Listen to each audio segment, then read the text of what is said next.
ایک حدیث قدسی ہے جو مسلم شریف میں آئی، مشکات میں بھی نقل ہوئی، بڑی طویل حدیث ہے۔ حدیث قدسی وہ ہوتی ہے جس میں اللہ رب العزت خود مخاطب ہوتا ہے اپنے بندوں سے۔ تو اللہ جل جلالہ ارشاد فرماتا ہے، میرے بندو، میں نے ظلم کو اپنے اوپر حرام کر دیا اور میں نے تمہارے درمیان بھی ظلم کو حرام کر دیا۔ فلا تظالموا فلا تظالموا، تم آپس میں ایک دوسرے پہ ظلم مت کیا کرو، ایک دوسرے کے ساتھ زیادتی مت کیا کرو، عدل و انصاف سے کام لیا کرو۔ اور آگے فرمایا، کہیں قرآن پاک میں فرمایا، وَأَلَّا تَنْسُوا الْفَضْلَ بَيْنَكُمْ، بلکہ اپنے درمیان فضل، کرم، احسان سے کام لیا کرو، یہ فرمایا۔ تو ظلم مت کرو۔ اور پھر اس کے بعد ارشاد فرمایا، یا عبادی کلکم ضال الا من ہدیت، یہ حدیث قدسی ہے مسلم شریف میں۔ فرمایا کلکم ضال الا من ہدیت، اے میرے بندو تم سب کے سب گمراہ تھے سوائے اس کے جس کو میں نے ہدایت دی۔ فاستہدونی اہدکم، تم مجھ سے ہدایت کیوں نہیں مانگتے؟ مجھ سے ہدایت طلب کرو، میں تمہیں ہدایت دوں گا۔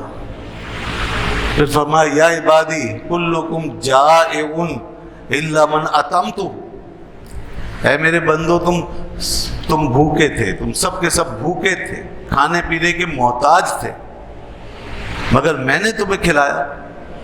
اللہ فرماتا ہے میں نے تمہیں کھلایا۔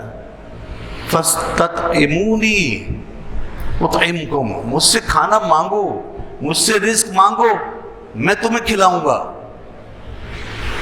یا عبادی کلکم عار الا ما کسوتہ، اے میرے بندو تم سب کے سب بے لباس تھے، برہنہ تھے، مگر جس کو میں نے کپڑا پہنایا، جس کو میں نے لباس عطا فرمایا۔ فاستکسونی اکسکم، تم مجھ سے لباس مانگو، مجھ سے کپڑا مانگو، میں تمہیں پہناؤں گا۔ اللہ فرماتا ہے، یا عبادی انکم تخطئون باللیل والنہار، اے میرے بندو تم دن رات گناہ کرتے ہو، دن رات گناہ کرتے ہو، ہر وقت خطائیں کرتے رہتے ہو۔ وانا اغفر الذنوب جميعا، میں سارے گناہ بخش سکتا ہوں، میں سارے گناہ بخش دوں گا، لیکن شرط ہے فاستغفرونی اغفر لکم، مجھ سے توبہ تو کرو، معافی تو مانگو۔ خطائیں اگر ہو گئی چلو کوئی بات نہیں، اب معافی مانگ لو۔ معافی کیوں نہیں مانگتے؟ اس لیے سب سے زیادہ لعین شخص وہ ہے، سب سے زیادہ بدبخت جو گناہ کر کے اکڑ جائے۔ گناہ کرنے والا اتنا بدبخت نہیں جتنا کہ اکڑ جانے والا۔ جو اکڑ گیا اس کے لیے کچھ نہیں ہے، جو معافی نہ مانگے، جو سرکش ہو جائے، جو غافل ہو جائے، بھول جائے کہ میں نے کوئی گناہ بھی کیا ہے، وہ سب سے بڑا بدبخت ہے۔ اس لیے وہ ذات فرماتی ہے، اللہ تبارک و تعالی ارشاد فرماتا ہے، مجھ سے مانگو، فاستغفرونی اغفر لکم، میں تمہیں بخش دوں گا۔ پھر فرمایا، اس کی شان دیکھیں، اے میرے بندو اگر تم سب کے سب مل کے مجھے نقصان پہنچانا چاہو، تم مجھے نقصان نہیں پہنچا سکو گے۔ کہ تم سب کے سب مل کے اگر مجھے فائدہ پہنچانا چاہو تو مجھے کوئی فائدہ نہیں پہنچا سکتے۔ تم سارے مل کے چاہو کہ تمہارے رب کا کوئی فائدہ ہو جائے، کوئی بھلا ہو جائے، نہیں کر سکتے۔ تم سارے مل کے چاہو کہ کوئی نقصان پہنچ جائے، نہیں پہنچا سکتے۔ وہ فرماتا ہے کہ اگر تم سارے کے سارے مل کے جو تم میں سب سے زیادہ متقی پرہیزگار شخص ہے اس کے دل پر آ جاؤ اور سارے اس کی طرح نیک ہو جاؤ، تو بھی میری حکومت اور میری شہنشاہیت میں ایک ذرہ برابر بھی فائدہ نہیں پہنچا سکو گے۔ تم سب کی نیکیاں، تمہارے سجدے، تمہاری عبادتیں، تمہاری پارسائیاں اگر کسی فرشتے کی بھی طرح ہو جائیں تو بھی مجھے کوئی فائدہ نہیں پہنچ سکتا تم سے۔ تو مجھے کیا فائدہ پہنچاؤ گے؟ ہماری کیا اوقات، ہماری کیا نسبت اس پاک ذات سے؟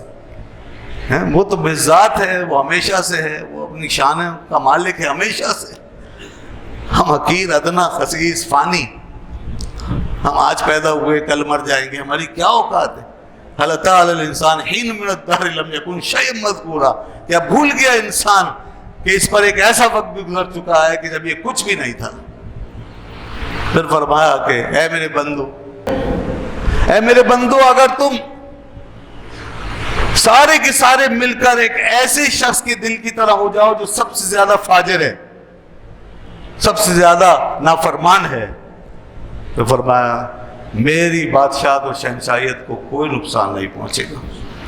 جس طرح تم سب کے متقی پرہیزگار بن جانے سے مجھے کوئی فائدہ نہیں، ایسے تم سب کے باغی ہو جانے، نافرمان ہو جانے سے مجھے کوئی نقصان نہیں. دنیا میں کسی بھی نظام کے فالوورز جتنے زیادہ ہوں وہ نظام اتنا مضبوط ہوتا ہے، بادشاہتیں اسی طرح چلتی ہیں. اور اگر لوگ اتباع کرنا چھوڑ دیں تو وہ بادشاہتیں دھری کی دھری رہ جاتی ہیں.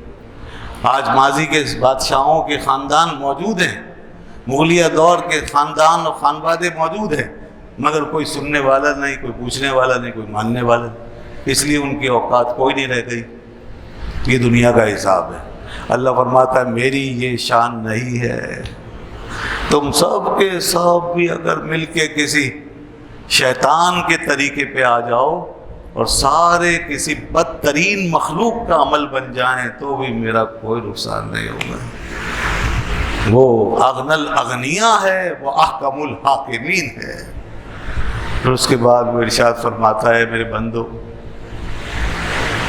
اگر تمہارا اول، تمہارے آخر، تمہارے انس، تمہارے جن سارے جمع ہو جائیں، لو اقاموا فی مقام فی صعید، کسی ایک جگہ میں، کسی ٹیلے پر، کسی میدان میں سب جمع ہو جائیں، کھڑے ہو جائیں، سارے جن و انس، سارے اول و آخر، فسألونی، اور سب مل کے مجھ سے مانگیں، اور فرمایا وآتیت کل انسان مسألتہ، اور میں سب کے مسئلے حل کر دوں، سب کو دے دوں، جو جتنا مانگے میں اس کو دے دوں، سب کی خواہشیں پوری کر دوں.